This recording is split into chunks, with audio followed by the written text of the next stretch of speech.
Thank you, Mr. Speaker. I want to talk for just a moment as colleagues, not as Republicans or Democrats, not as members of the majority or the minority, but colleagues who are blessed to serve in the United States House of Representatives.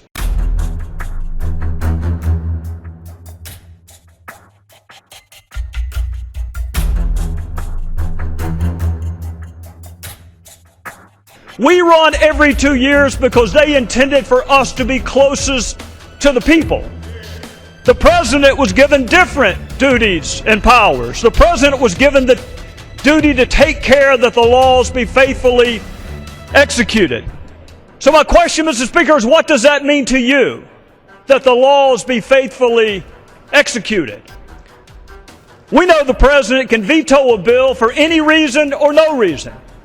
We know the president can refuse to defend the constitutionality of a statute, even one that he signs into law. We know the president can issue pardons for violations of the very laws that we pass. And we know that the president has prosecutorial discretion as evidenced and used through his U.S. attorneys. Mr. Speaker, that is a lot of power. What are we to do when that amount of power is not enough? What are we to do when this president or any president decides to selectively enforce a portion of a law and ignore other portions of that law? What do we do, Mr. Speaker, regardless of motivation, when a president nullifies our vote by failing to faithfully execute the law? How do we explain waivers and exemptions and delays in a bill passed by Congress and affirmed by the United States Supreme Court? How do we explain away a refusal to enforce mandatory minimums that were passed by Congress and affirmed by the Supreme Court? And why pursue, Mr. Speaker, immigration reform if presidents can turn off the very provisions that we pass? You know, in the oath that brand new citizens take, it contains 6 different references to the law. If it's good enough for us to ask brand new citizens to affirm their devotion to the law, is it too much to ask that the president do the same? If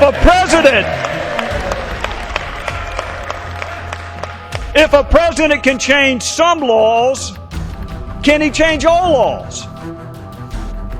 Can he change election laws? Can he change discrimination laws? Are there any laws under your theory that he actually has to enforce? What is our recourse, Mr. Speaker? What is our remedy?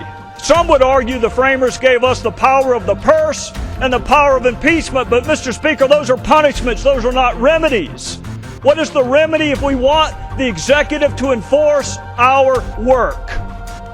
This bill simply gives us standing when our votes are nullified. This bill allows us to petition the judicial branch for an order requiring the executive branch to faithfully execute the law.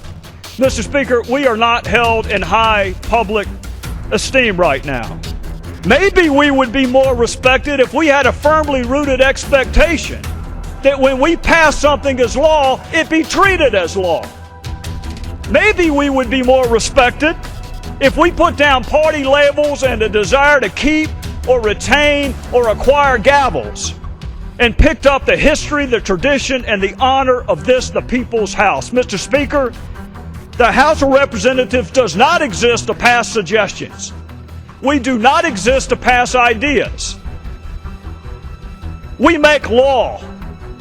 And while you are free to stand and clap when any president comes into this hallowed chamber and promises to do it with or without you, I will never stand and clap when any president, no matter whether he's your party or mine, promises to make us a constitutional anomaly and an afterthought. We make law.